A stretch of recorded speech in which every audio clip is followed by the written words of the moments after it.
un cañonazo a mano para pararlos. Yo creí que esa historia era leyenda, pero revisé 3 testimonios que la confirman, ¿no? La de la defensa a mano del Fortín. Bueno, pues Zaragoza les dice a los generales: aquí nos vamos a morir. Y al día siguiente, a las 5 de la mañana, en un caballo que unos dicen que era gris y otros dicen que era blanco, porque nadie se pone nunca de acuerdo sobre el color de los caballos, no sé qué manía tienen los testimoniantes que le cambian el color a los caballos, Zaragoza recorre la línea de combate, los 5,000 hombres del ejército mexicano, que están desde los 2 fuertes bajando, cubriendo hacia la derecha la entrada por el oriente de Puebla. Los franceses vienen de Veracruz, llegan a Mozoc y avanzan hacia Puebla. Y va caminando ahí Zaragoza en su caballo, y tiene una voz atiplada, no es una voz potente, y va repitiendo el mismo mensaje. Y otra vez tenemos testimonios de época que te lo confirman. Y el mensaje de Zaragoza es: compañeros, tenemos enfrente al mejor ejército del mundo, pero nosotros somos los mejores hijos de México. Pinche mensaje chafa, pues. ¿Cómo le dices a un ejército que va a combatir que tiene enfrente al mejor ejército del mundo? Y sin embargo, provoca una reacción emotiva tremenda en los 5,000 combatientes mexicanos que están acordonados. Pero estos cuentan los libros de historia, pero la historia no entra en la profundidad. ¿Cómo fue que esto pasó? Porque Zaragoza no tenía voz, no hay megáfono. ¿Cómo transmitió este mensaje? Y te lo imaginas, lo ves a caballo recorriendo pausadamente la primera línea, repitiendo: tenemos enfrente al mejor ejército del mundo, pero ustedes son los mejores hijos de México. ¿Y qué ocurre? Pues la primera línea oye, pero la segunda. Entonces se produce un fenómeno único en la historia de este país, que es que la primera línea se voltea y le dice al de atrás, que está diciendo: ¿qué dijo? ¿Qué dijo? Se voltea y le dice: pues dice que aquí esos güeyes son los mejores del mundo, pero que nosotros somos los mejores hijos de México. Y el de la segunda línea se lo repite el de la tercera, y el de la tercera el de la cuarta, y el de la cuarta hacia la quinta. Un ejército en formación que ocupa escasos 3 kilómetros, pues tiene de profundidad 10, 12, 15 líneas de combate. Y entonces lo que se produce es el caminar de un hombre solitario a caballo, recorriendo la línea, ¿sí? Y un eco continuo: nosotros somos los mejores ecos de México. Solo contado así, la batalla del 5 de mayo refleja el momento histórico tremendo que se está jugando, la intensidad, la figura de Zaragoza, o la figura de los que tiene ahí dispuestos a morirse para dar el ejemplo. Bien, y los compañeros bajo la lluvia decían, ¿no? Y uno volteaba y decía: no se vale, vean a lo que lo han reducido la historia de bronce. Y ahí porque el interés en este y en 1000 ejemplos más de llevar hacia el movimiento, y en particular hacia los miembros de Morena, el debate sobre la historia de México. Tenemos que estudiar historia de México, tenemos que estudiarla de otra manera, tenemos que leer, oír conferencias, distribuir material, ilustrarnos, porque hacia dónde vamos depende en buena manera de dónde venimos. Cuando se habla de un México de culeros, de chaqueteros, de corruptos, tú dices: ni madres, nosotros no venimos de ahí. Nosotros venimos de Juárez y sus ministros, que cuando se murieron eran todos pobres. Por eso los retratos que hay en las oficinas gubernamentales hoy, priistas a nivel nacional, y que tienen detrás de sí retratos de Benito Juárez, si ustedes se fijan atentamente, entre el día en que lo pusieron y el día de hoy, Juárez se va enverdeciendo. Y alguien dirá: no, pues es un problema de los pigmentos, las pinturas que se usaron originalmente. Ni madres, Juárez se va poniendo verde del pinche coraje que les da ver a estos culeros saqueando el país, robándolo descaradamente en la corrupción. Pues Juárez se va poniendo verde. Y nosotros, cuando construimos identidad, no la construimos con Peña Nieto y sus canchanchanes, que no valen para un 20, son parte de esta narcoburguesía desilustrada y semianalfabeta, rapiñera y culera que hoy nos gobierna, ¿sí? No, nosotros nos identificamos con el Juárez que está atrás y construimos esta identidad. Y al mensaje de no, bueno, es que los mexicanos son corruptos, tú dices: toma, güey, Corruptos eras tú. Los ciudadanos de a pie estamos en contra del cáncer que la corrupción significa. Y pensamos que servir a la patria, como dijo correctamente Melchor Ocampo, es un honor, no es un botín. ¿Sí? He ahí por qué estos cursos de Historia de México para ciudadanos en rebeldía.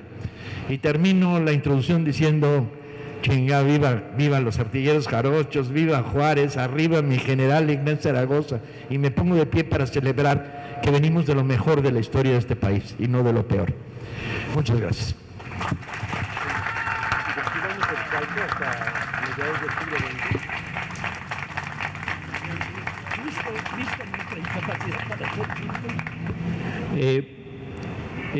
Vamos a dar un salto de un siglo hasta el siglo XX, en los años 60. Una historia más reciente. Los que tengan mi edad, pues seguramente se acordarán de lo que entonces pasó. Y es una historia que tiene que ver con nuestro presente, tiene que ver con lo que hoy estamos viviendo. Por eso es importante la historia, porque son procesos que sucedieron hace relativamente poco y que han conducido a una situación que estamos hoy viviendo y que no la vamos a comprender fácilmente si no volteamos hacia atrás, si no tenemos memoria. En los años 60 del siglo XX,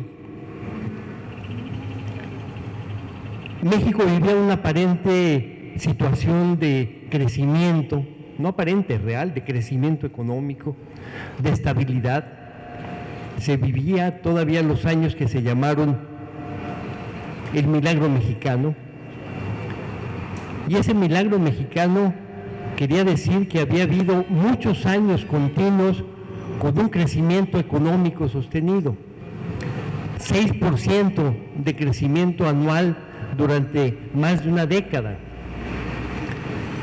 Bueno, comparamos esos 6% promedio de crecimiento de la economía con lo que hemos vivido en los últimos años y realmente entendemos por qué se llamaba aquello el milagro económico. En estos años del siglo XXI, cuando bien le ha ido al país, ha tenido tasas de crecimiento del 2%, y en algunos años menos del 2%, de tal manera que hay una economía, ustedes lo saben, estancada y con algunos momentos hacia abajo, ni siquiera estancada, sino que en caída. Pero aquellos años 60 eran los años del milagro mexicano, de la estabilidad. Y ese milagro mexicano se asociaba a la Revolución Mexicana. Era consecuencia de una Revolución Mexicana que había pasado ya desde 1910-17 o 10-30, si quieren, o 10, el periodo que va de la Revolución Armada a los años posteriores de la Revolución hasta el cardenismo, en los 34-40, si quieren llamar a todo eso la Revolución Mexicana, bueno, ya habían pasado 20 y tantos años. Y había cambiado el sentido de la revolución. Empezó a cambiar cuando acabó el sexenio de Lázaro Cárdenas en 1940, empezó a cambiar el significado de la Revolución Mexicana, pero no las palabras. El discurso seguía siendo el mismo, y la historia de bronce que construyeron los gobiernos priistas hacían de la Revolución Mexicana un todo único. En esa galería de la historia de bronce estaban juntos Zapata, con Carranza, con Obregón, con Villa, todos eran los héroes de la revolución. Y ahí estaban en esa galería como si fueran lo mismo. Y todo esta historia de bronce tenía sentido para el gobierno priista porque les daba legitimidad. Los gobiernos de la revolución eran esos, los herederos de aquellos héroes, todos juntos. Ese era el sentido de la historia de bronce. Y además, en los 60 se vivía una situación económica buena, de crecimiento, de una gran migración del campo a las ciudades, de la creación de las grandes ciudades, de salarios obreros al alza, todo ese periodo el salario obrero iba creciendo. Empezó a caer después, hasta 1980-82, empezó una caída brutal del salario, pero hasta ese momento era un crecimiento continuo del salario. Entonces crecía el empleo, había un proceso de industrialización, crecían las ciudades, aumentaba, digamos, el número de obreros, incluso el número de obreros sindicalizados. Los sindicatos tenían fuerza, una fuerza relativa, aunque fueran aliados del Estado, y conseguían prestaciones. El Seguro Social todavía estaba en auge, como una conquista obrera, etcétera. Esos eran los años 60. Pero había un pero que no se veía claramente, y era que el gobierno era un gobierno autoritario, presidencialista, vertical, que no daba espacios de expresión, que había un control total de los medios. No se podía hablar mal del presidente, era un insulto. Si se salía un artículo contra el presidente, ese periodista no volvía a escribir o desaparecía. O sea, había cosas que no se tocaban. Era un Estado autoritario, y eso, a pesar de que el crecimiento económico daba cierta estabilidad, cierto contento de la gente, cierta mejoría en las condiciones de vida, pues al mismo tiempo había un freno, una sensación de falta de libertad. Eran además los años del fraude electoral institucional. Bueno, no le llamemos fraude, las elecciones eran una broma. Todo el mundo sabía cada vez que había elecciones que iba a ganar el PRI. No importaba quién fuera el candidato, podían poner lo que quisieran, a quien quisieran. Y no importaba quién fuera el candidato del otro partido, si es que lo había, porque bueno, y hubo casos en los cuales ni siquiera había candidatos del otro lado. Era una situación de autoritarismo, un cierto autoritarismo consentido, o sea, la gente de alguna manera aceptaba ese autoritarismo, a cambio de que había ese crecimiento económico y esa sensación de progreso. Había una tolerancia, la gente toleraba el autoritarismo, pero se empezaba a llegar a un límite. Y ese límite, creo yo, fue el sexenio de Díaz Ordaz, porque este presidente en particular era autoritario casi por naturaleza. Se le daba la represión casi naturalmente por su personalidad. Claro, estoy exagerando un poco la nota, la represión tenía un sentido económico y social, como veremos muy rápidamente. El primer gran movimiento social que fue reprimido en ese periodo fue el movimiento ferrocarrilero de 1958-59, un gran movimiento obrero, que logró la democracia dentro del sindicato ferrocarrilero y que el Estado no lo toleró. Y en 1900, los triunfos del movimiento ferrocarrilero en el 58 condujeron a una situación tal que en el 59 el gobierno no quiso permitir más ese triunfo de los obreros y hubo una represión brutal. Y metieron a la cárcel a los líderes del movimiento y el ejército tomó las instalaciones, etc. Eso fue en 59. Estamos llegando a los 60. Los siguientes años hubo muchos movimientos sociales con un fin siempre igual. Había un movimiento social con demandas legítimas, a veces incluso con demandas que acabó aceptando el Estado, como por ejemplo en 1965 hubo un famoso movimiento de los médicos que exigían que lo que pedían los médicos era simplemente que les pagaran un sueldo, porque los médicos, los recién egresados de la Facultad de Medicina de la UNAM, no trabajaban 48 horas seguidas en los hospitales, pero no recibían un sueldo, recibían una especie de beca, condiciones laborales muy malas. Y esas condiciones laborales eran malas para el médico, pero también para los pacientes. Bueno, hay un movimiento médico que exige que se les paguen los salarios y que mejoren las condiciones de trabajo. Era obvio que tenían razón, para todo el mundo, y por lo tanto recibieron apoyo y la simpatía de la sociedad, y el Estado los reprimió. El Estado no permitió eso.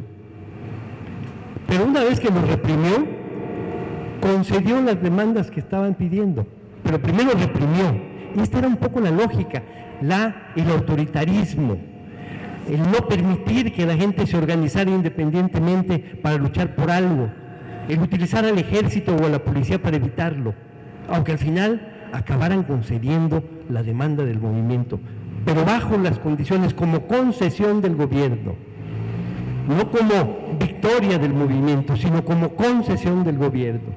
Bueno, los médicos, los dirigentes de ese movimiento médico fueron a la cárcel, por supuesto, igual que habían ido los ferrocarrileros. Estoy hablando de 1965.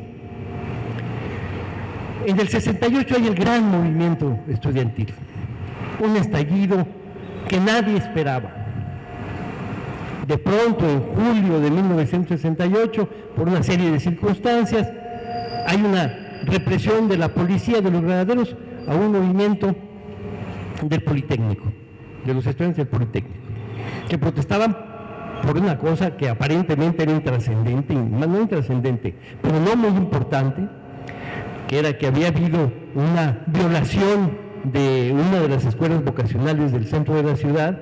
Había entrado la policía, había golpeado a unos muchachos y eso desató una gran indignación entre los estudiantes del Poli y hubo una manifestación del 26 de julio, misma fecha en que había otra manifestación del 26 de julio de los universitarios, de la izquierda, la mayoría de ellos universitarios, que cada 26 de julio hacían una marcha recordando y apoyando a la Revolución Cubana.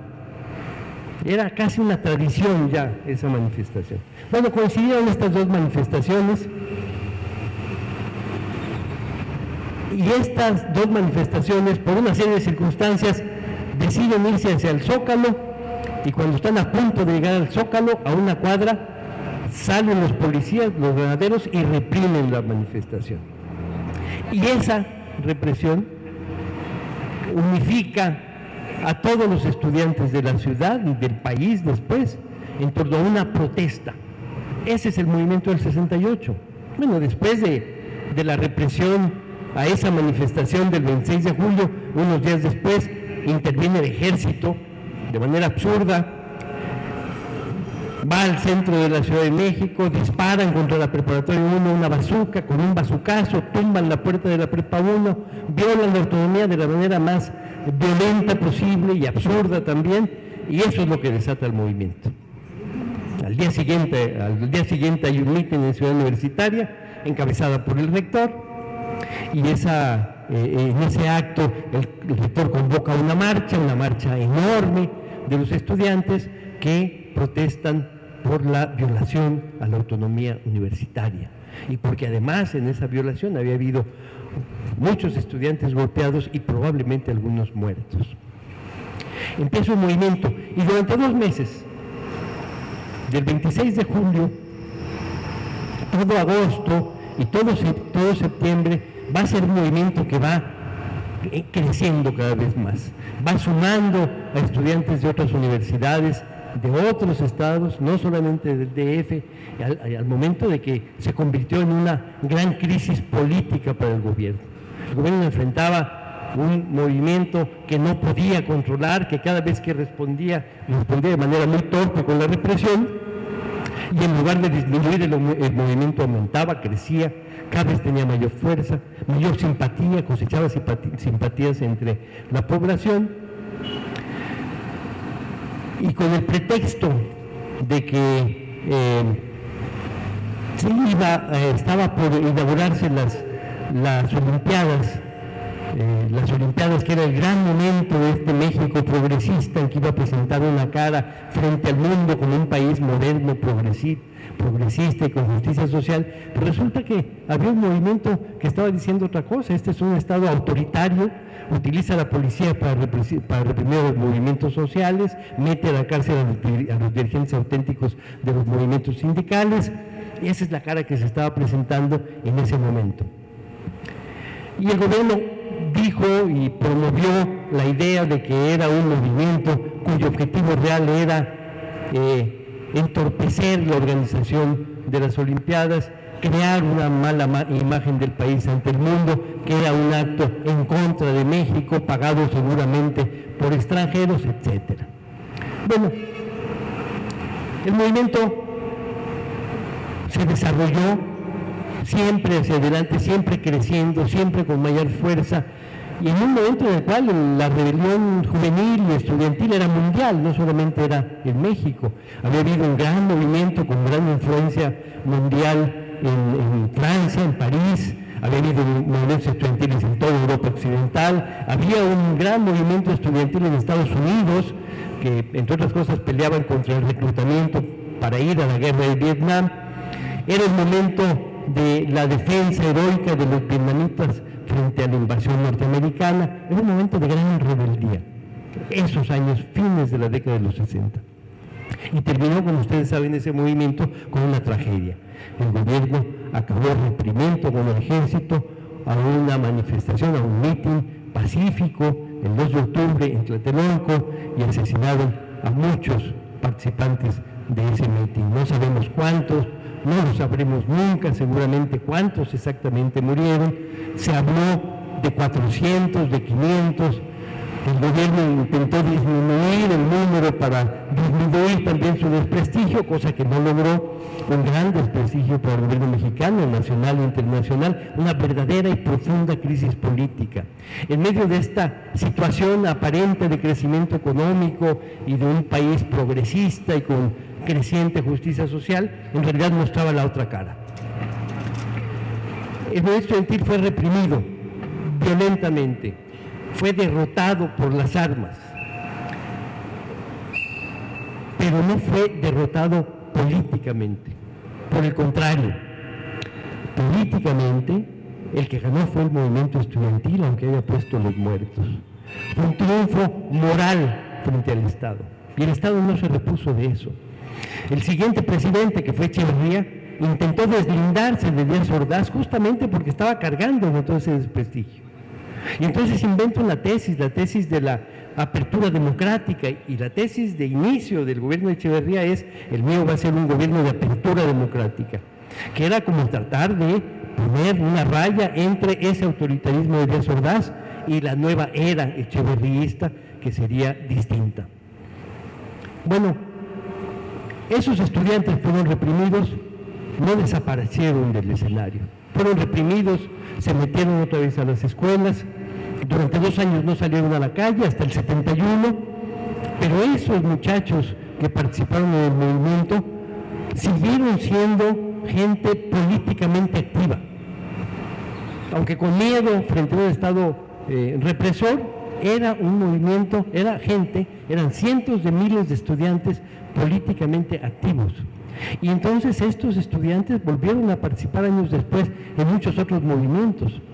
Y los años 70 es una década de gran rebeldía social en México. Hay un movimiento sindical muy fuerte, un movimiento obrero que fue conocido como la insurgencia sindical o la insurgencia obrera, encabezado por el movimiento electricista de entonces y su líder, que entonces era Rafael Galván. Y en torno a este movimiento electricista se sumaron muchos movimientos obreros de fábricas chicas, grandes, medianas, y se creó esta gran confluencia que se llamó la insurgencia obrera, cuyo en el centro la insurgencia obrera tenía la lucha por la democracia sindical. Bueno, este movimiento, aparte de ser un movimiento obrero que tenía sus propias causas, también contenía la experiencia de los estudiantes del 68. Allí estaban muchos de esos estudiantes convertidos en activistas, o en asesores, o en abogados, o en acompañantes simplemente del movimiento obrero, que intentaban además sumar a las escuelas, a las universidades en apoyo del movimiento obrero.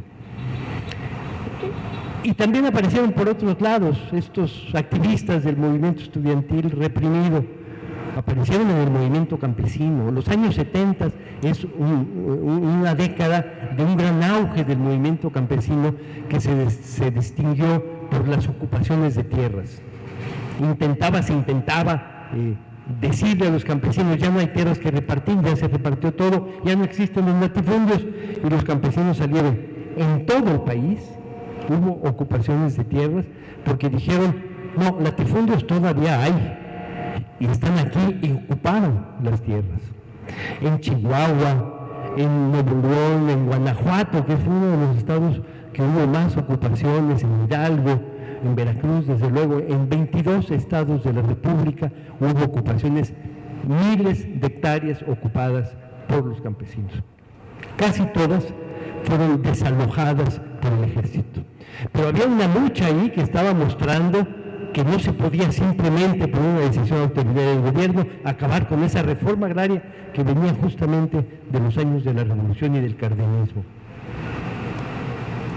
También en los años 70 surge la guerrilla urbana, la guerrilla rural también, la de Guerrero y la de Chihuahua, sobre todo la de Guerrero, con Genaro Vázquez y casi al mismo tiempo Lucio Cabañas crean una guerrilla rural, que es una respuesta al autoritarismo local, al caciquismo local.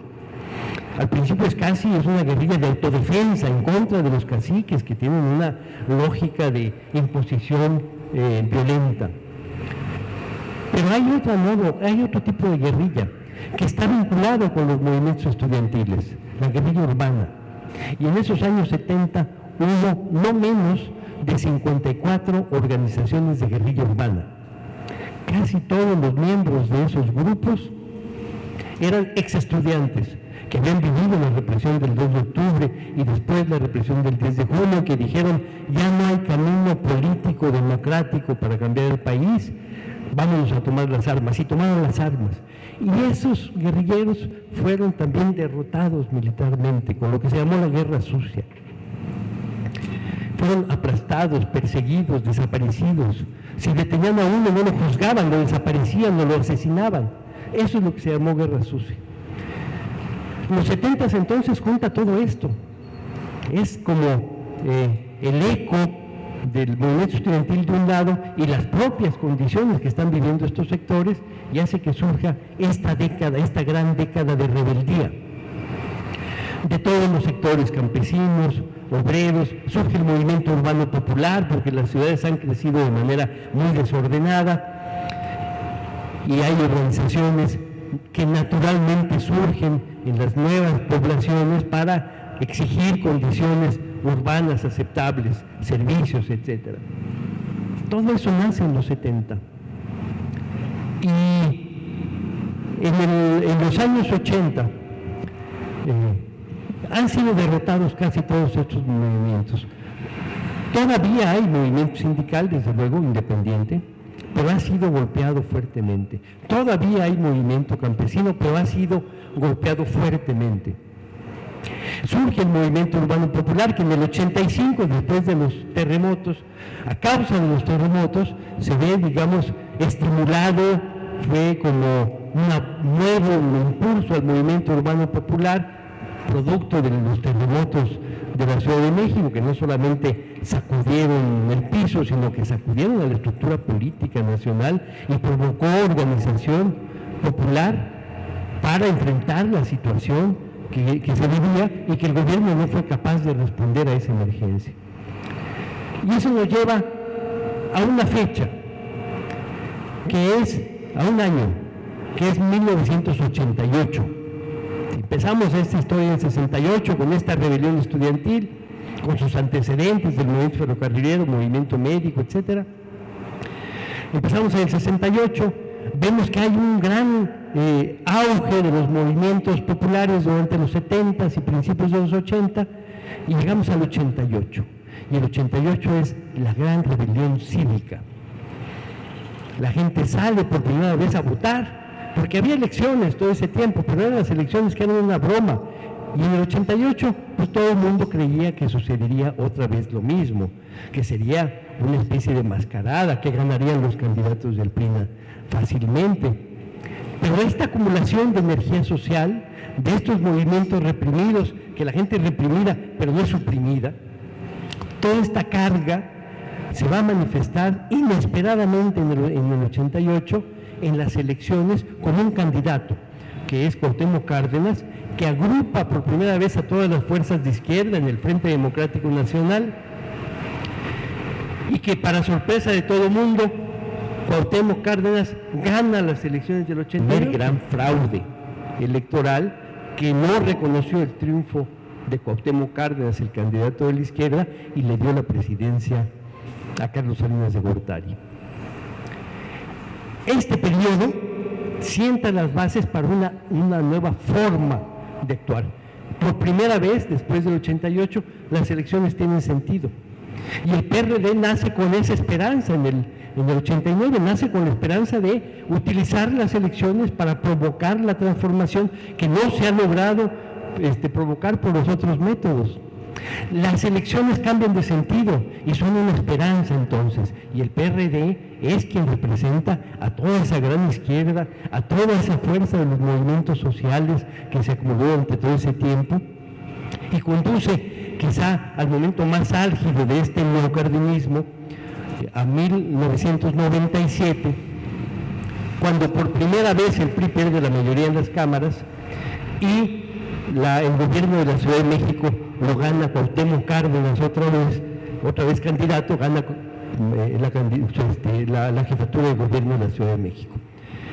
Es una nueva época, es una nueva etapa, las elecciones tienen otro significado y es una historia que muy, muy de cerca se conecta con lo que hoy estamos viviendo. Gracias.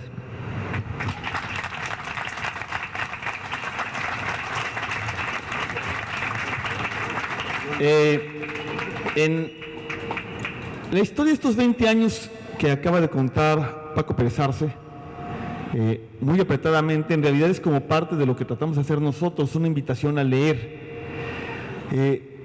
Ustedes pueden descargar gratis de la página de la Brigada para Leer en Libertad el libro El Principio, en el que Pérez Arce cuenta esta historia que acaba de resumir en 22 minutos en el libro.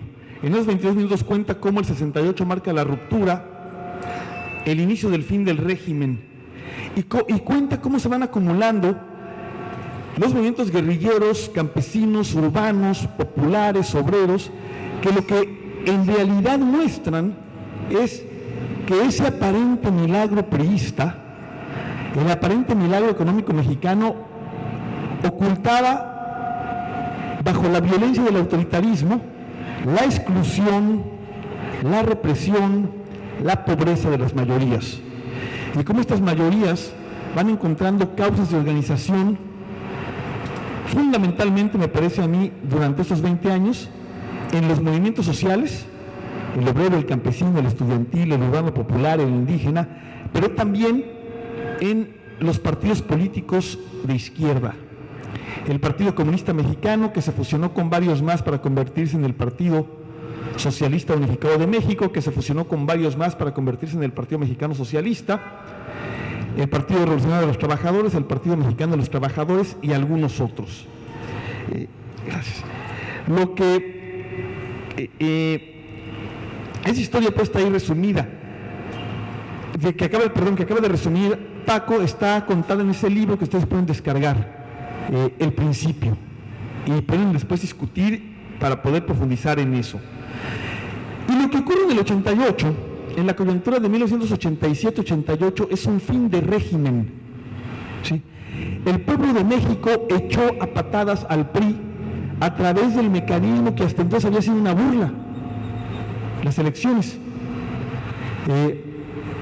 No solo es que gane Cuauhtémoc Cárdenas, es que el candidato del PRI se va hasta el tercer lugar, ¿sí? Queda en segundo lugar el candidato del PAN, Manuel J. Cloutier, y el candidato del PRI va hasta el tercer lugar.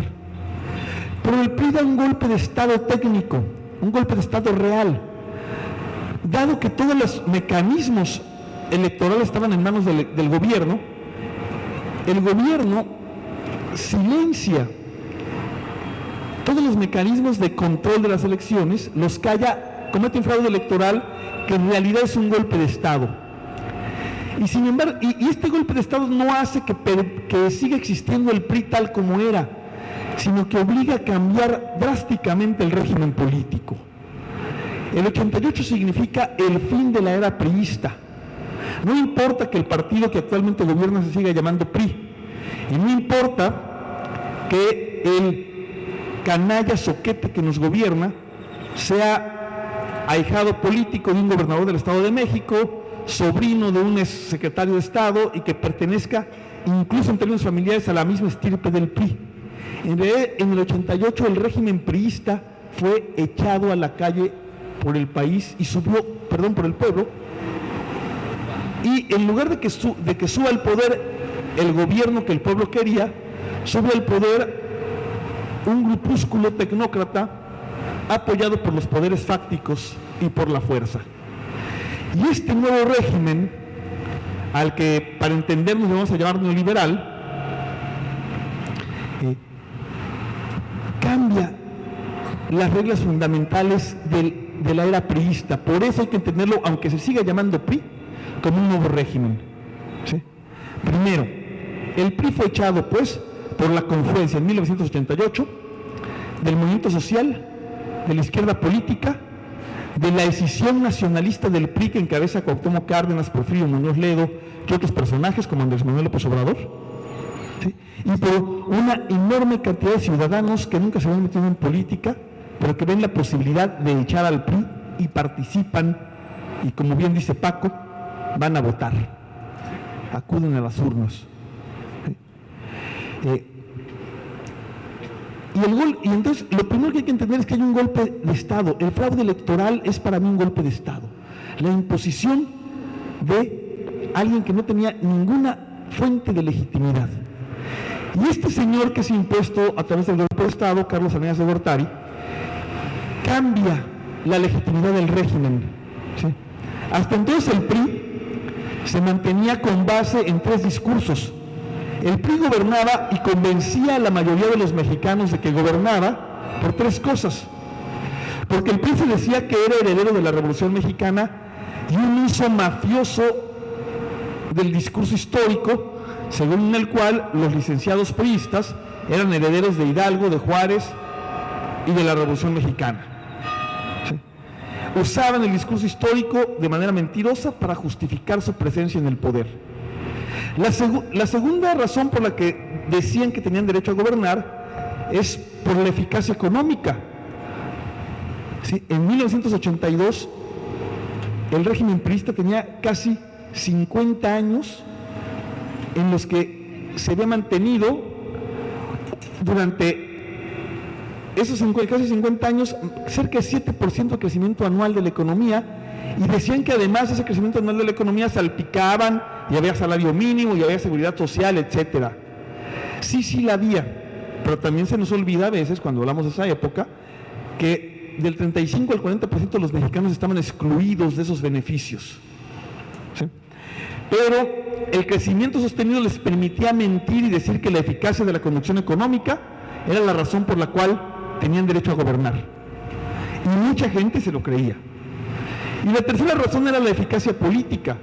Decían ellos, en un país en el que siempre hubo violencia política, nosotros gobernamos en paz a través del control de las masas, a través de darle a las masas, a través de los sindicatos y de la CNC, las migajas y lo que requieren las masas.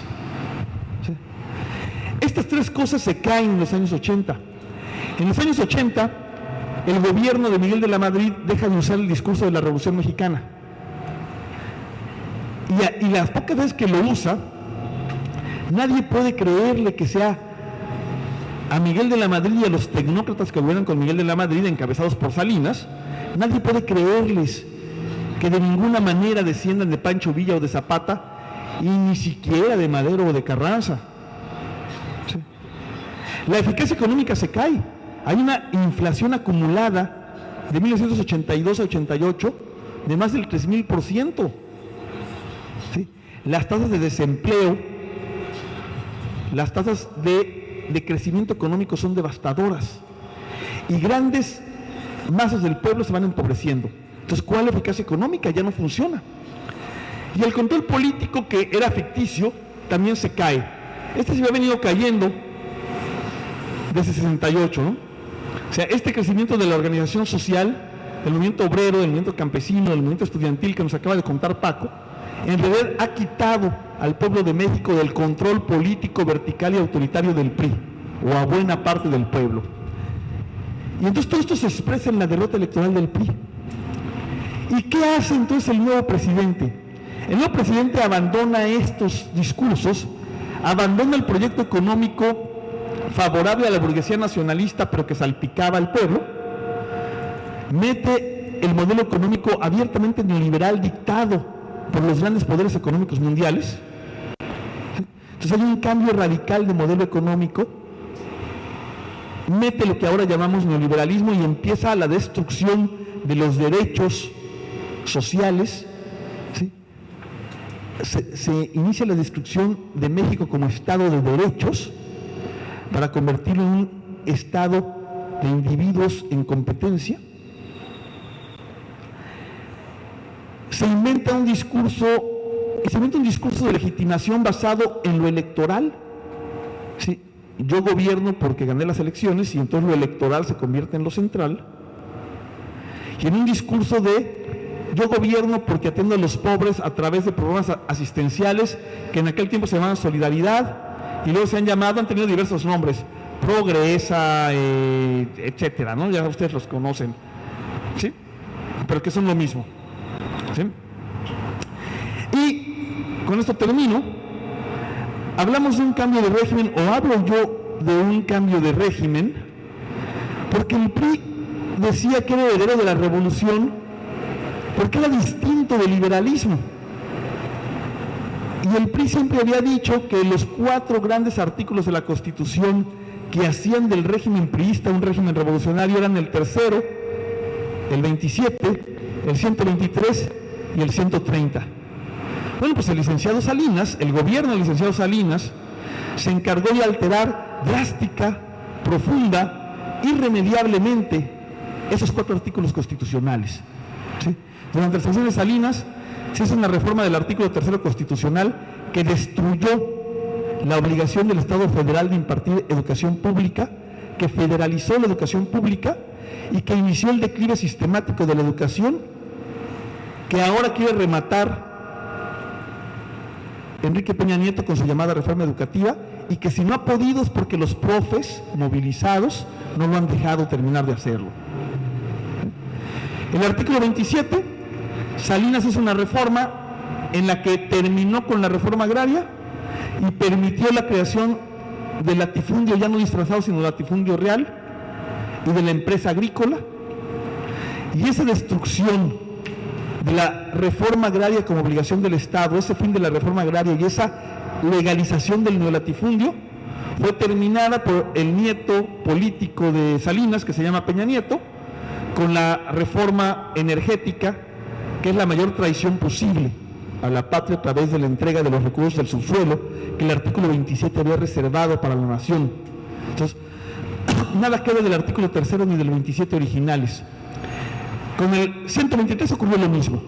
La devastación de la seguridad social, de la seguridad en el empleo y de las condiciones laborales han sido brutales y terminaron con la brutal reforma laboral aprobada en 2012 por la alianza PRI-AN-perredista, ¿sí?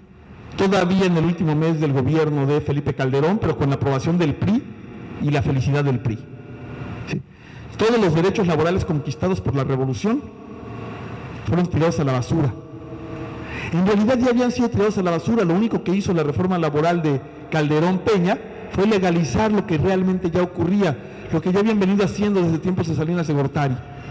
Y finalmente, el artículo 130 también fue totalmente traicionado, subvertido y deformado por Salinas de Gortari, cuando vuelve a reconocer personalidad jurídica a los medios, a las iglesias, ciudadanía a los ministros de culto, reconoce a la Iglesia Católica e inicia un acercamiento creciente con ella, y ese mismo acercamiento se ve coronado ahora cuando los nietos de Peña reciben políticamente y a la vez religiosamente al Papa, y alguno de ellos incluso llega a la ignominia de besarle el anillo en señal de subordinación.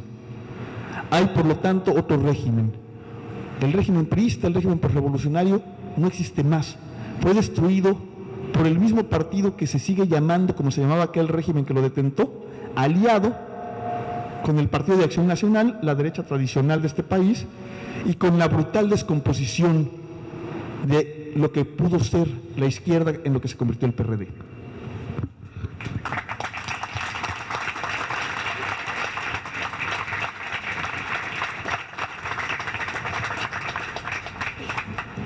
Yo no sé ustedes, pero esto de dar conferencias después de comer de veras como hoy comimos no es una buena idea. Empieza a llegar una nube de sueñecito y modorra, peligroso. Entonces, vamos a tratar de reanimar el cotarro por la vía de ponernos a bailar tapa arriba de la mesa. ¿Qué tenemos en estos momentos en las manos? Tenemos un país en estado de destrucción. Por donde quiera que miremos, se están cayendo pedazos de México al suelo. Si hoy eres adolescente y ingresas a tu primer empleo, vas a descubrir que estás sujeto a una empresa fantasma, que es la que verdaderamente tiene tu contrato y no para la que trabajas. Revisen todos los aeropuertos de este país. Todas las empresas de limpieza de esos aeropuertos no son del aeropuerto. Por lo tanto, tú trabajas para el aeropuerto, pero el aeropuerto no te reconoce como trabajador. Por lo tanto, no hay responsabilidad patronal. Por lo tanto, no hay antigüedad laboral. Por lo tanto, a chingar a su madre la jornada de 8 horas. Por lo tanto, valió pa' puro camote las vacaciones. ¿Y el aguinaldo cuál? Y los contratos de 3 meses con los cuales no creas antigüedad, pues te limitan la posibilidad de tener vacaciones o aguinaldo. Y no hay continuidad en el trabajo, y no hay responsabilidad. Y los contratos temporales, o sea, si tú eres un joven que ingresó al mercado de trabajo, el artículo 123 vale para pura sombrilla. Hoy está sujeto a nuevas formas de esclavitud laboral. Y esta es la gran realidad para la inmensa mayoría de los jóvenes. Prometen a cambio creación de empleo, va a haber muchos empleos, y lo único que ofrecen es la mitad de los que dijeron que iba a haber, y además empleo chatarra en el 90%. Si hoy tú eres un mexicano que quiere pasearte por una playa, tienes que tener cuidado, porque la ley Beltrones les amplió a los hoteles la extensión de la línea de propiedad. Las playas mexicanas fueron durante siglo propiedad de la nación. Por lo tanto, propiedad de los nacionales, por lo tanto, propiedad tuya y mía y de todos. Hoy, un hotel de empresas gachupinas o norteamericanas puede extender su propiedad sin problema hasta la línea de agua. Esto significa que pueden poner alambre de púas y minas, ¿no?, para cercar y privatizar sus playas. Hoy, si tú eres un mexicano que trabaja en la industria petrolera, estás sujeto a despidos masivos. Para reabrir estas empresas en futuros inmediatos bajo compañías extranjeras que se van a llevar el botín y la ganancia, ¿no?, y que te recontraten con contratos nuevos en blanco muy inferiores a los contratos preexistentes. Hoy, el gran dinero que el petróleo produjo para la economía nacional a partir del cardenismo, con el cual se financió el Seguro Social y el Politécnico, ¿sí?, los teatros que se hicieron en cada institución del Seguro Social, las grandes estructuras de educación superior, las carreteras, hoy ese gran botín está destinado al gran capital asociado con empresas extranjeras. Y el argumento es, no, bueno, es que esto es modernización. Modernización tu madre. Los neoliberales no venden a sus madres por una razón fundamental, porque no tienen ningún pinche valor en el mercado. Como lo tuvieran, ya los hubieran vendido todas, ¿sí? No habría madre de neoliberal que no hubiera sido sometida a la ley de la oferta y la demanda. Hoy, si tú eres maestro, seguridad en el empleo desaparecida, contrataciones o libertad sindical cero, bongo cero. O sea, por donde quiera que mires el país está desgrajando, desganando, despedazando. Hoy, la amenaza de la reducción de los presupuestos para la educación media y superior, ahí está, y caerá como un mazo a lo largo de este año. Y significará cientos de miles de estudiantes rechazados en las universidades. ¿sí? Hoy, si tú estás en una situación de pequeño comerciante, prepárate, porque viene la ofensiva de los cobradores de impuestos con la nueva ley de impuestos sobre la renta, donde te pueden cobrar 16% de IVA si eres dueño de una papelería familiar. Ayer recordábamos en Poza Rica cómo vive una papelería familiar. Una papelería familiar vive con el trabajo del padre y la madre, el trabajo de la hija que aporta 4 horas y que no cobran nada, y porque tienen un primo pendejo. Todos los mexicanos tenemos un primo pendejo. Y ayer hicimos una estadística en Poza Rica y preguntamos, como ahora les preguntaremos a ustedes, ¿hay alguien aquí que no tenga un primo pendejo? Sírvanse levantar la mano. Vean, eso demuestra que la estadística es una... Ahí hay uno, porque tiene 2, claro. Eso demuestra que la estadística es una ciencia, pues, ¿no? Y ese salario familiar es el que mantiene el pequeño comercio. Como lo aprietas el 16%, lo ahogas. Como lo ahogues, la concentración de la estructura comercial va a los Walmart, los Sorianas, las grandes tiendas, que además tienen un poder de compra directo al producto campesino, rebajando los productos agrícolas y alimenticios del campo, ¿no? Y llevándose. Han sido el sector que más dinero ha ganado en México. Entonces, bueno, ¿qué han aportado? Nada, distribución, es lo único que hacen. Compran barato y venden caro. ¿Qué bien social genera el gran comercio? Cero. ¿Qué produce riqueza? Ninguna. Y sin embargo han sido el sector que más dinero ha hecho en estos últimos años en México bajo la lógica neoliberal. Hoy, si tienes problemas de salud, abusado, porque el Seguro Social y ISSSTE van a recortar el número de afiliados y su presencia en la sociedad mexicana en nombre de aumentar el poder del Seguro Popular, que tiene menos cobertura. Hoy el país se va desmoronando, se va cayendo en pedazos en manos de los neoliberales, que les importa un bledo la nación. Porque el neoliberalismo mexicano, si tiene alguna característica, es que es a la mexicana. ¿Qué significa? Mentalidad cerril, cerrada, parecen de escuela religiosa chafa, en la que les dicen, esta es la verdad revelada, y en este caso el Fondo Monetario les dice, así, o el Banco Mundial. Y ahí van con ojeras, porque ni siquiera son más productivos, no hay crecimiento, ni siquiera en su modelo de crecimiento, que es un modelo absolutamente injusto, arbitrario, minoritario, excluyente, que es crecimiento para unos. Ni siquiera son eficaces en este proyecto que tiene. Pero, como además no son a la mexicana, pues está teñido por todos lados de corrupción. Y entonces lo que debería costar en términos de obra pública 10, pues cuesta 30. Y 20 se van a los bolsillos de un montón de funcionarios vinculados al aparato del poder, rateros, ¿no?, que tienen las uñas y las manos más largas del planeta. ¿Sí? La justicia, ¡puta madre! La justicia es un churro, es un accidente. Las garantías de un mexicano que acude ante la ventanilla de la impartición de justicia cada vez son menores, es la casualidad.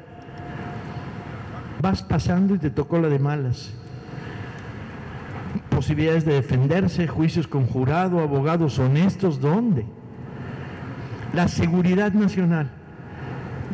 ¿Cuál seguridad?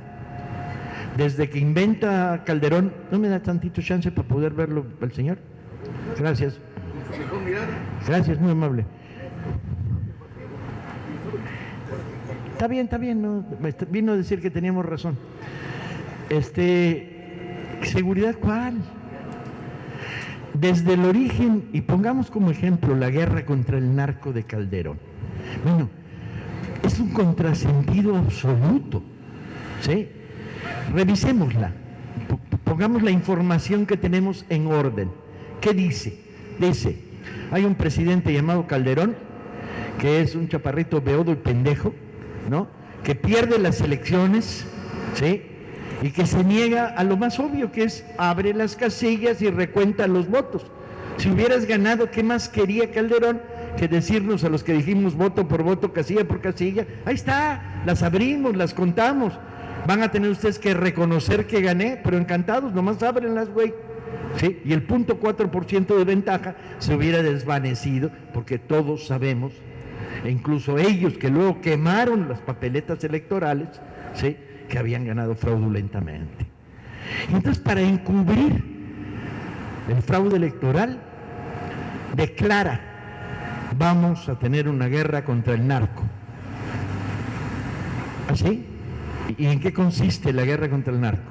En que yo soy un pendejo, agarro un palo y le pego a un avispero, y luego no me hago responsable de las avispas.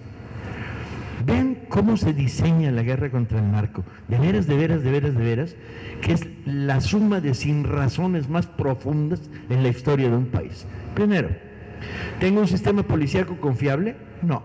Tengo un sistema bastante podrido, repleto de contradicciones, con una gran cantidad de policías corruptos que trabajan para el propio narco, y debería saberlo, pues yo dirijo este país, ¿verdad? Y por lo tanto, este sistema voy a usarlo para la guerra. Segundo, ¿tengo una inteligencia de quién es el narco? No, porque resulta que mis aparatos de inteligencia están en manos del narco, y algunas de las mafias y los cárteles controlan al procurador general, al director de investigaciones, y son las que me dan información. Imagínate la información que me van a dar. Tercero, tengo un aparato judicial que me permita, narco que agarro, lo juzgo. No, tengo un aparato judicial que no sirve. Jueces, procuradores, pues son de dedo, siguen consigna, se presentan casos verdaderamente aberrantes. Pepe Rebeles, el gran periodista, contaba una historia que cuando la oímos todos nos quedamos con la boca abierta, que es el famoso pozolero, ¿se acuerdan? Aquel que convirtió en pozole a un centenar de muertos que le entregaban para que los desapareciera. Está condenado a 180 años de cárcel. Pero los asesinos que le llevaban al pozolero a los muertos fueron juzgados erróneamente por el sistema judicial mexicano y no los acusaron de asesinato, los acusaron de portación de armas de uso indebido, de tal manera que salieron la semana pasada. O sea, ese es el sistema judicial que tenías para juzgar al narco. Con ese sistema judicial vas a entrarle. Los tipos que han asesinado a los muertos que el pozolero convirtió en grasa, están en la calle. Son culpables de un centenar de asesinatos. ¿Qué van a hacer en la vida? ¿Uno va a poner una escuela de canto y otro una panadería? No, van a hacer lo único que saben hacer en su vida, que es asesinar. Y están en la calle, salían el mes pasado. Tengo un sistema carcelario que vale para pura madre. Es una mezcla entre el Hotel Hilton de 5 estrellas, ¿no?, y el infierno. A la hora de la verdad, y vienen las denuncias a lo largo de los años, tengo una directora de una cárcel que se viste de licra y tortura presos. Tengo otro director en una cárcel que deja salir a las 5 de la tarde sicarios siempre y cuando llegue antes de las 12 de la noche para dormir en la prisión y los pase la lista. Tengo un sistema de prisiones de alta seguridad de los que el Chapo se fuga un día sí y un día no, dependiendo del día, y del cual se dice que no es que se haya fugado, es que como todos los días salía de la cárcel, se le olvidó que había que regresar antes de las 11, que era cuando lo filmaban. ¿Sí? ¿Con eso me voy a aventar una guerra contra el narco? Tengo un sistema de control de armas que es absolutamente ineficiente. Y por la frontera sale la droga y por la frontera regresa. Hasta misiles se extinguen. Antihelicóptero han encontrado en los arsenales del narco. ¿Qué hago? ¿Le pido a los norteamericanos que limiten el tráfico de armas en la frontera? Tardó un año Calderón en pedírselo, y cuando se los pidió le hicieron así. No se lo conceden. ¿Quién no va a embarcar en una guerra contra el narco si no tengo capacidad de cerrar el flujo de armas en la frontera? ¿Qué método uso? El palo al avispero. ¿Y qué logro? Que una banda de narcos se enfrente a la otra y en medio quede la población. ¿Qué logro? Que se fortalezcan los sicarios ante la presión. ¿Qué logro? Ayudar a unos, proteger a otros, enfrentar a otros. ¿Limpio la casa y me saco por la ventana a los gobernadores corruptos ligados al narco? No. Los felicito, los apoyo y los consolido. Son parte de mi estructura de poder. Era una guerra gringa, compañeros. No era nuestra. Que los gringos querían acabar con el narco, que se lo chinguen del lado de allá de la frontera. Sí, pero en el primer año de esa guerra hay 7 muertos en El Paso, Texas, y 1,300 en Ciudad Juárez. En lugar de decir, órale, pinches gringos, échense su guerra contra el narco, yo los apoyo. No, en lugar de eso dice, la guerra la hago yo. O sea, dice, yo pongo los muertos, no se preocupen. Y construye una situación de confrontación nacional en la que lo único resultado visible es que fortalece al narco. Hay más sicarios hoy, no hay solución social, no se ha logrado detener la estructura de inseguridad, y lo que creo es un narco que se desplazó del narco a la hora de crear mayor poder y mayor fuerza a el secuestro, el tráfico de blancas, el tráfico de migrantes, el cobro de metro por banqueta al ambulante, la organización de cobro por protección. O sea, huevo, que nunca leíste la historia de Al Capone en Chicago, güey. Pinche Calderón, pendejo, ¿no leíste lo que pasó en Chicago con la prohibición? Que en la medida en que prohibías el alcohol, lo que hacías era convertirlo en el gran negocio ilegal, multiplicar por 1000, por 10,000 y por 100,000 la voluntad de los traficantes de alcohol de operar en términos de legalidad, produciéndole enormes ganancias que además iban ampliando la zona de influencia y la intervención en la sociedad. ¿Qué es eso? Bueno, pues Calderón, responsable de la guerra contra el narco, responsable de los resultados de la guerra contra el narco que hemos vivido y hemos tenido, pues ahí está muy feliz, ¿sí?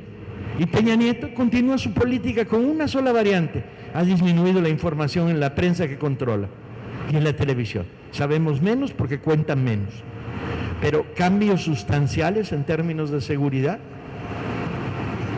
desaparición del crimen organizado. No hay reflexión, no hay decir, ching su madre, legalizamos la pinche droga. Total, va a estar ahí, le quitamos el poder económico al que la tiene y usamos el dinero de la legalización en campañas de información ciudadana sobre lo que chingados te hace la cocaína cuando te la metes hora tras hora por el cuerpo en lugar de la Coca-Cola, que está toda madre. Por cierto, es Coca-Cola jarocha esta y está muy buena, hecha por honestos obreros veracruzanos. Está un poco dulzona, pero es por el azúcar de caña. Es muy buena. Ahí está. O sea, solo este análisis de la guerra en narco, que lo puede hacer cualquier ciudadano que ha leído los periódicos en esos últimos 5 años, te demuestra la irresponsabilidad política de los neoliberales a la mexicana, ¿sí?, que en estos últimos años ha destruido, prácticamente ha destruido el país. Podemos revisar cualquier otro sector, porque todo lo que tocan, ¿saben qué? Tienen el toque de Midas, pero invertido. ¿Se acuerdan de Midas? El famoso rey mítico, que todo lo que tocaba lo hacía oro. Bueno, estos güeyes todo lo que tocan lo hacen caca, ¿no? Tienen esta habilidad para convertir cualquier toque que venga del aparato del Estado. Y Veracruz no canta mal las rancheras. ¿Son ustedes la vergüenza de la nación, compañeros? El país mira hacia sí mismo y mira a Veracruz y dice, a su puta madre, ¿no? Gracias, muy amable. No, nomás no se me ponga enfrente porque me distrae. Este estado es una vergüenza. Ha estado en manos de un gobernador hiperrepresor, irresponsable, con unas fuerzas de seguridad que controla, malcontrola y dirige hacia la represión, vinculado a fenómenos de irresponsabilidad histórica, de corrupción, de mal hacer, ¿sí? Ya, compañeros. Pregunta, ¿nos lo merecemos? Respuesta, ni madre. ¿Qué chingados hemos hecho en la otra vida para merecernos esto en esta? ¿Qué pecados estamos pagando los mexicanos en el pasado? Hay que sacarlos de los pinos, hay que sacarlos del gobierno del Estado, hay que sacarlos. Y de pasada hay que repoblar las Islas Marías con un chingo de tiburones y mandarlos ahí. Excepto el Baster, porque si la mandamos se comen los pinches tiburones. El riesgo de que los tiburones valgan pa' pura madre se los manduque es muy potente, muy posible y muy activo y muy creíble. Compañeros, miremos, ¿somos eso? ¿Somos los herederos de este desastre? ¿O somos, como dijo mi general de Zaragoza, los mejores hijos de México? Muchas gracias. podríamos establecer un diálogo en torno no solamente a la historia que hemos intentado contar esta tarde, que nos ha conducido a la situación en la que estamos ahora, sino también analizar lo que estamos viviendo y pensar cuáles son las posibles soluciones. Hay muchos problemas de todo tipo, hay problemas económicos, el desempleo está desatado, los despidos en esta región, sobre todo en Pemex, han afectado muchísimo a la población, a la economía en su conjunto. La reforma energética, que fue la joya de la corona de las llamadas reformas estructurales y que entregó un recurso nacional, es decir, de todos nosotros, a la iniciativa privada, pues está teniendo consecuencias muy graves, no solamente socialmente en las zonas petroleras, sino económicamente para todo el país. El petróleo, como ya se dijo aquí, sostuvo las finanzas públicas durante décadas. El petróleo mexicano, el barril, que llegó a venderse hace unos años en $100 el barril, daba de esos $100, $70 se convertían en pago de impuestos o de derechos al gobierno, que fue lo que sostuvieron a los presupuestos federales durante décadas. Y después de eso dijeron, no, hay que privatizar porque Pemex está en quiebra. ¿Cómo está en quiebra? Bueno, ¿qué empresa que le quitan el 70% de sus ingresos en forma de impuestos va a tener números negros? Por favor, eso es absurdo. Pero no estaba en quiebra técnica. Si le hubieran aplicado, digamos, los impuestos normales que a cualquier otra empresa, tendría enormes utilidades para poder reinvertir. Pero bueno, Pemex mantuvo al Estado mexicano durante décadas.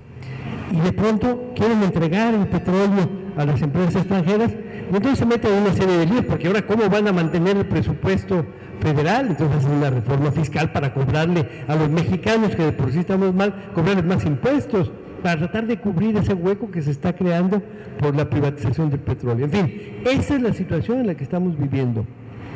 Nos ofrecieron con la campaña de Peña Nieto, con las reformas estructurales que necesita México, esa frase lo vimos hasta el cansancio durante años a través de la televisión, y que hay gente que se opone a las reformas estructurales que necesita México, que era la entrega del petróleo, que era la reforma educativa, que finalmente hicieron su reforma educativa, aunque ahí ha habido una gran resistencia.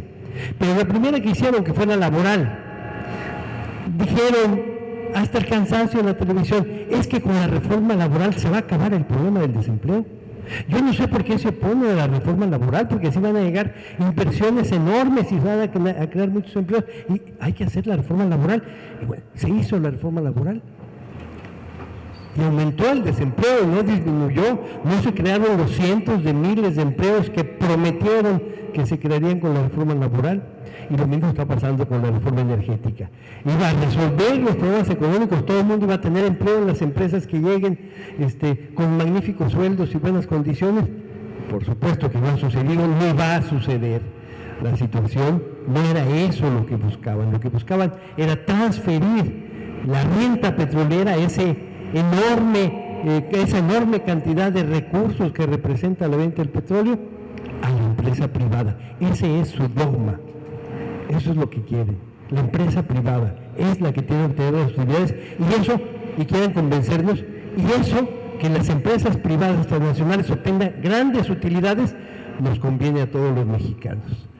Bueno, las reformas estructurales son un fracaso, sin ninguna duda, pero tienen el gobierno, este discurso tiene un plan, un medio de propaganda poderosísimo, que es la televisión. Televisa y Televisión Azteca todos los días durante años nos están tirando un discurso absurdo y quieren que se los creamos. Quieren convencer a los mexicanos que nos conviene a los mexicanos entregarle nuestro patrimonio a las empresas extranjeras. Eso es lo que hay que hacer, eso es lo bueno, eso es lo moderno. Todos los días nos lo dicen. Quieren convencernos a todos los mexicanos a través de un discurso reiterado hasta el cansancio, a través de sus locutores, de que es muy bueno disminuir las prestaciones laborales para los trabajadores. Eso es muy bueno para los trabajadores. O sea, son discursos absolutamente enloquecidos y sin embargo, compañeros, convencen. Y sin embargo, a pesar de todo, en efecto, muchísimos mexicanos votaron por ellos con ese discurso. Bueno, hay que contrarrestar ese gran plan propagandístico y ese gran medio propagandístico que tienen con nuestras propias fuerzas, con lo que tenemos, con el boca a boca, con difundir las cosas, con informarnos bien, con aprovechar los pocos espacios que hay de libertad de prensa, aprovecharlos para transmitirnos esa información, y los medios electrónicos modernos que son las redes sociales, utilizarlas con ese fin, porque ellos van a seguir con ese discurso. Entonces, aunque estemos viendo que hay un gran desempleo, estarán diciendo: ¡qué barbaridad! Estamos resolviendo el problema del desempleo. Ya están diciendo ahorita: la reforma educativa ya produjo una gran mejoría en el sistema educativo nacional. Bueno, ¿creen que somos tontos o qué? Bueno, a lo mejor sí creen que somos, y además a lo mejor sí lo somos, porque parece que les creemos, o por lo menos alguna gente le cree. Dice Paco que no. Bueno, ojalá. Esa es la situación que estamos viviendo ahora, pero también tenemos ciertos avances, tenemos ciertas fuerzas que hay que aprovechar.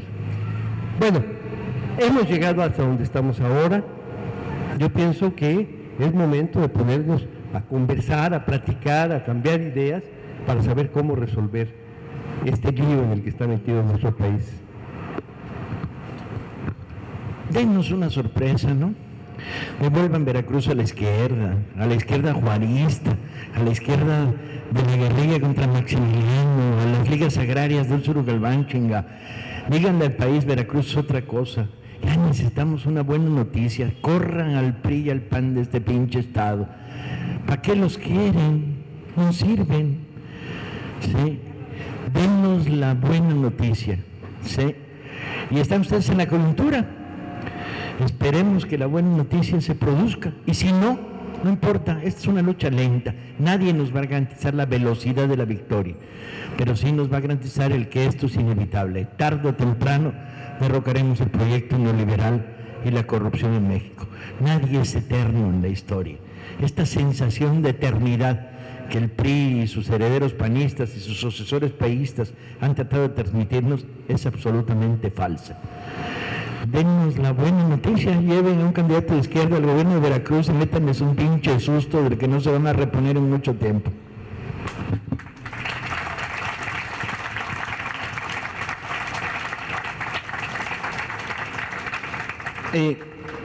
La plática de hoy era la cuarta parte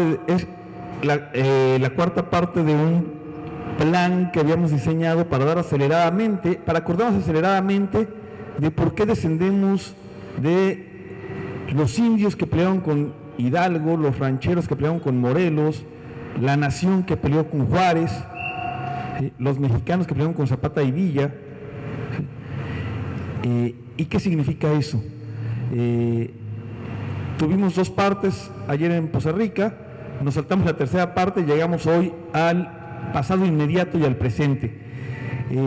Yo solo quería tomar el micrófono para decirles que si quieren ver las dos partes anteriores, se van a subir a la página. Ahorita nuestro amigo Penagos, que es el técnico que está ahí en la cámara, nos va a decir dónde pueden bajar, descargar las partes anteriores para que le den continuidad. En la página de la Brigada se van a subir de entrada a la página de la Brigada para leer en libertad, y seguramente a las páginas de Morena en Veracruz.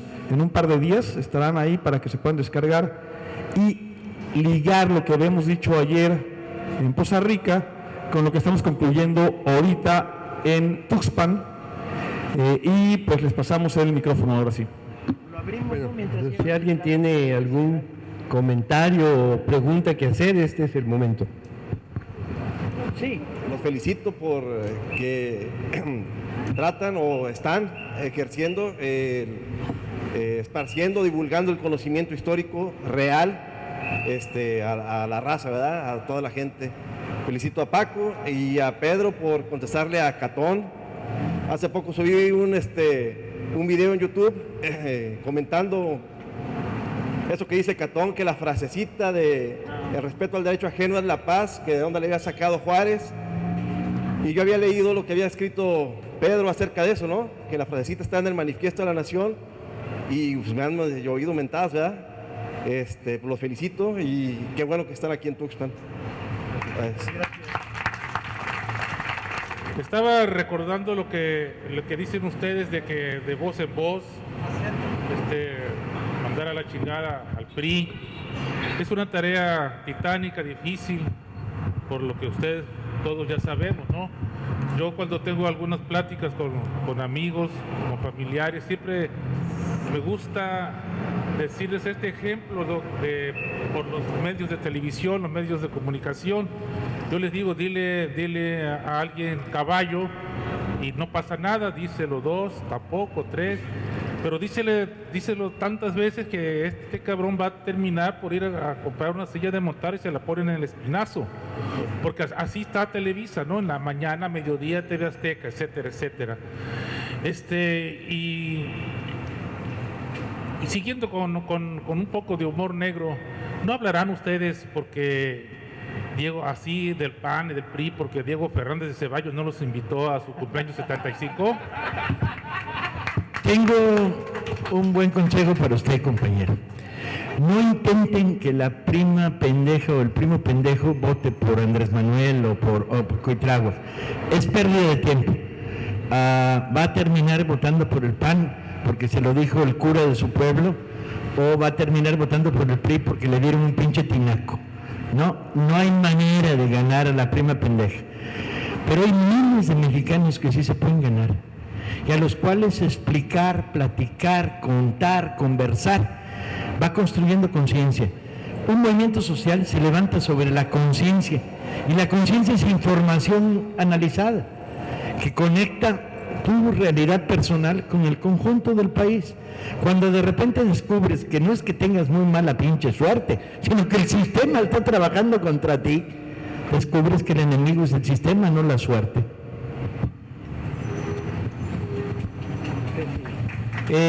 Esa idea del caballo, pues la explicó muy claramente el ministro de propaganda de Adolfo Hitler, uno de los personajes más siniestros de la historia del siglo XX, Goebbels, quien decía: una mentira 1000 veces repetida se convierte en verdad.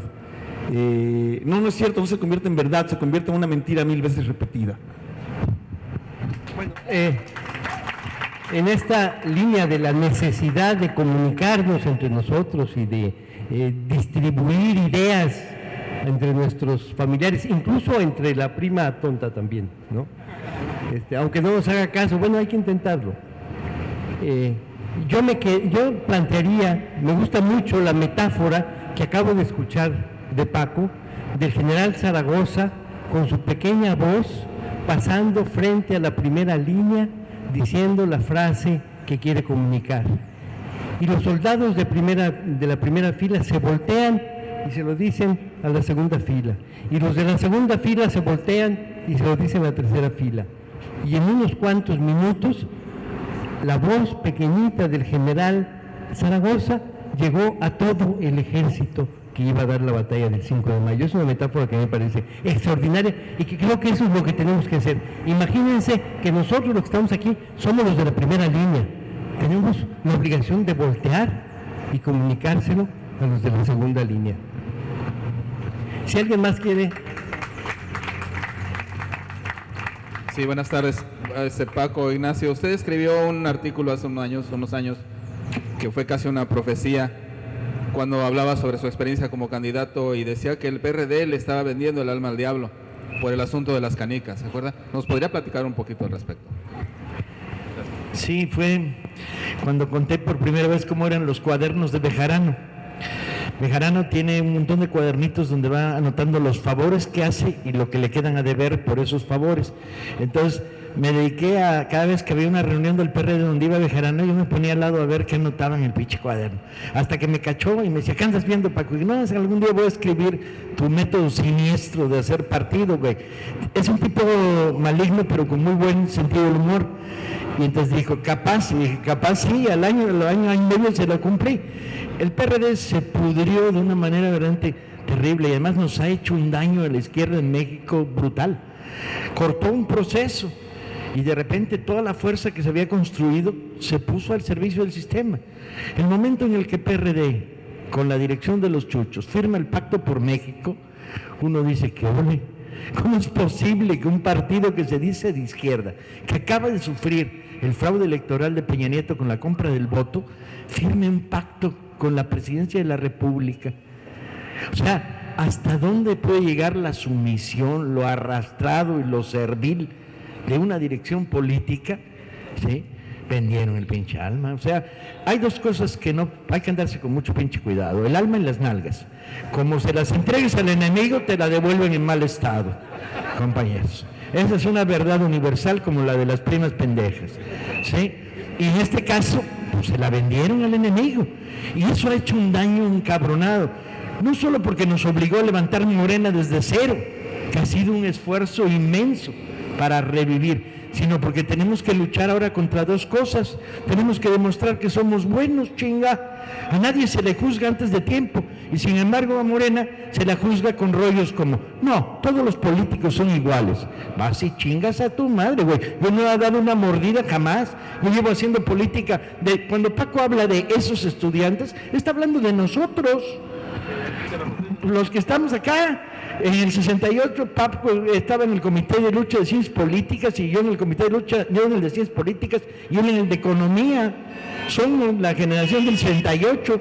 Llevamos 40 y cuantos chingados miles de años llevan militando sin nunca haber aceptado puestos públicos, sin haber aceptado prebendas, poder, dando conferencias gratis por todo el pinche país por el placer de estar con ustedes, coño, ¿no? El enorme placer de estar con mexicanos de primera, hablando de cosas como estas, ¿no? Entonces, el PRD hizo un daño enorme porque creó esta sensación de toda política es corrompible, todos los políticos quieren lo mismo, y mi madre, ¿cómo nos pueden juzgar sin pruebas? ¿De dónde la corrupción afecta a López Obrador después de su paso por el gobierno de la Ciudad de México? Que hubo dos funcionarios del gobierno de López corruptos, sí, pero los dos los despidió y uno lo metió a la cárcel. Esa es la diferencia.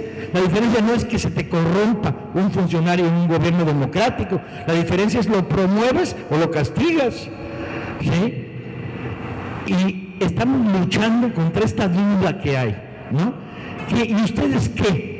Pues juzguen por nuestros actos, chingan. No los juzguen por los actos de otros. Y el PRD introdujo este veneno en muchos sectores de la población.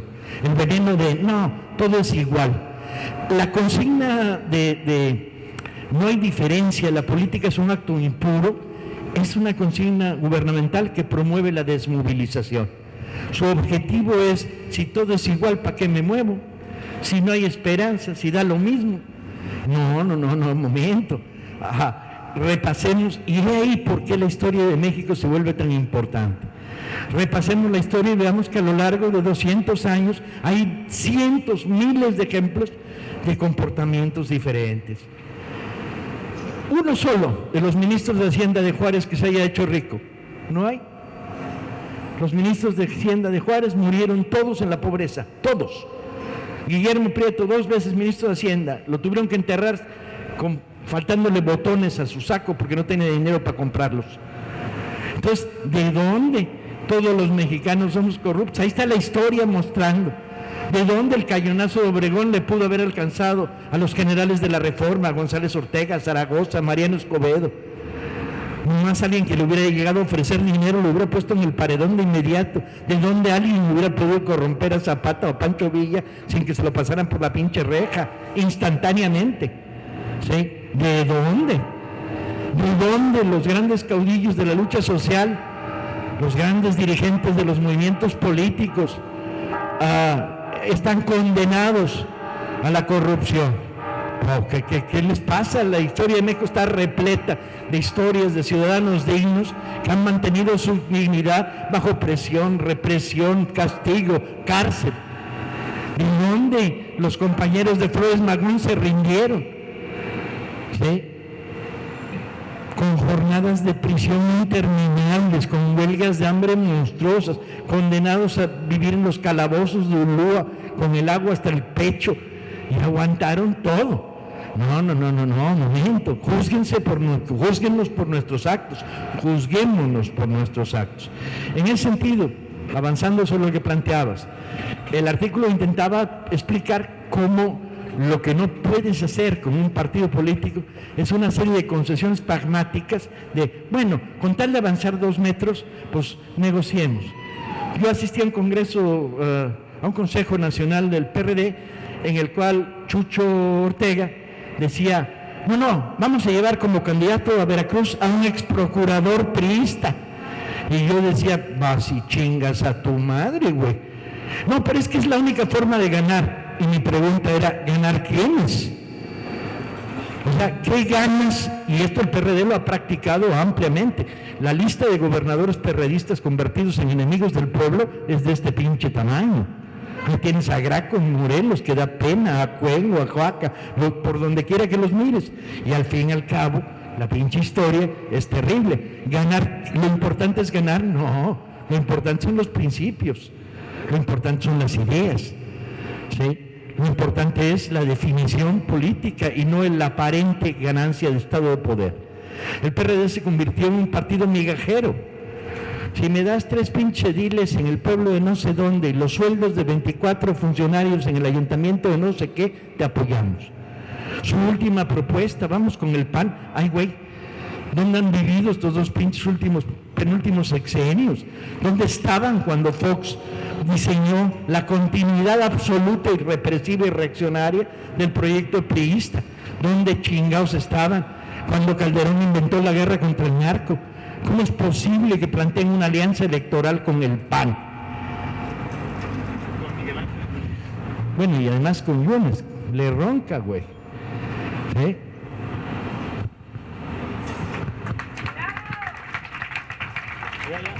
Buenas tardes, mi nombre es Raúl.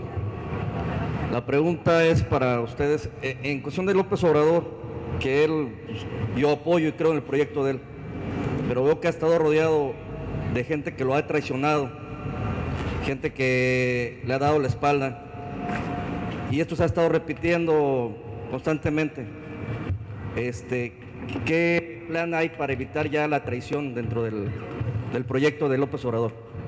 Pues decirle a Andrés que escoge mejor a sus pinches amigos, porque tiene algunos que valen para pura madre, pero no ha estado rodeado, no, seamos justos. Los casos de traidores son contados, son 8 o 10 casos y no más que eso. Entonces, seamos justos. El equipo que construyó Morena, pues, Martí, Clarita, habían sido funcionarios del gobierno del Distrito Federal y ninguno de ellos, Berta, Tomás, ninguno de ellos es un chaquetero. ¿Tienes el terrible caso, Marco? Sí, que por aquí anda. ¿Tienes el terrible caso de la Dama de las Camelias?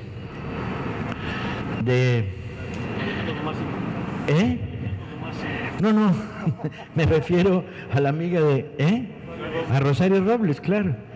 Tienes el terrible caso pero son casos contados. Tienes el caso de Bejarano, pero Bejarano ya había verlo ver desde lejos, se veía dónde iba. Nomás le ves una pinche motocicleta que trae carrocería de Jaguar, pues dice este güey, ¿de dónde chingados, no? Son contados los casos. ¿Qué contraveneno hay contra esto? Pues ustedes, abajo hacia arriba. Necesitamos que Morena se convierta en una organización democrática, y aprender democracia no es fácil, que presione hacia arriba. Y que digan, no, este candidato a diputado que están proponiendo en Morena no tiene la trayectoria. Y que lo digan. ¿Sí? Necesitamos que la presión, que necesitamos crear un partido que tenga presión no solo de arriba hacia abajo, sino de abajo hacia arriba. Es la único antídoto ante los posibles errores que todo el mundo puede cometer. Pero habría que hacer una reflexión muy simple, que es, nadie está exento de que se te cuelen culeros y traidores en tus filas. Es imposible. Al revés, quieres sumar, quieres agregar. Y en este sumar y agregar siempre habrá personajes que traen boleto, oscuros, o que se dejan arrastrar por las mareas de la corrupción. Esa no es la historia de la izquierda, es la historia de una parte de la izquierda. No hay garantías de que tal cosa no suceda. La única garantía es con el impulso de abajo y el impulso de arriba, irnos librando de los que van. Las ratas van abandonando el barco, compañeros, pero el barco sigue. Entonces, si tú revisas la historia del juarismo, verás que en los momentos más duros de la intervención francesa, hay casos como el de Tomás Ojara, el de López Uraga, y el de varios de los generales que dan los combates en el 62 y el 63, que acaban siendo parte de los cómplices del imperio de Maximiliano. Es inevitable que las ratas dejen el barco. El único problema es que el barco tenemos que manejarlo nosotros con un impulso desde abajo y un impulso desde arriba.